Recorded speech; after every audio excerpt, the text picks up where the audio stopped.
षष्ठ श्रेणी आम साहित्य बहिर धूली कवितार कवि होउचंती विद्युत प्रभा देवी। से 1926 मसीह जन्मग्रहण करते और 1977 मसीह तिरोधान करते।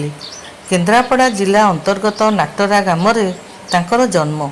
से आधुनिक जुगर जड़े विशिष्ट नारी कवि। तांकर रचित उत्कल सारस्वत प्रतिभा, स्वप्नदीप, मरीचिका, झरा शिउली, जहाकू जीए, बंदनिका प्रभृति प्रधान।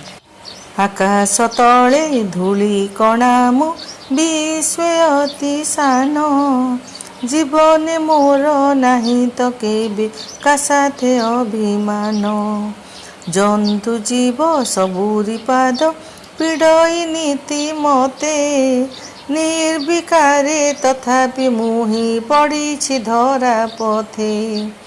जगते मोर कि जाए आसे दुखे अबा सुखे, एतिकी जाने विश्व जीव मिसई मोर बुके।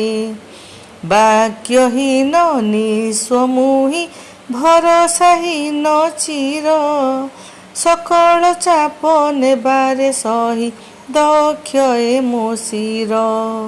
सृष्टि दिनु देखुछि बसी सकल अभिजान, आकाश तले धूली कणा मु विश्व अति सान, विश्व अति सान, विश्व अति सान।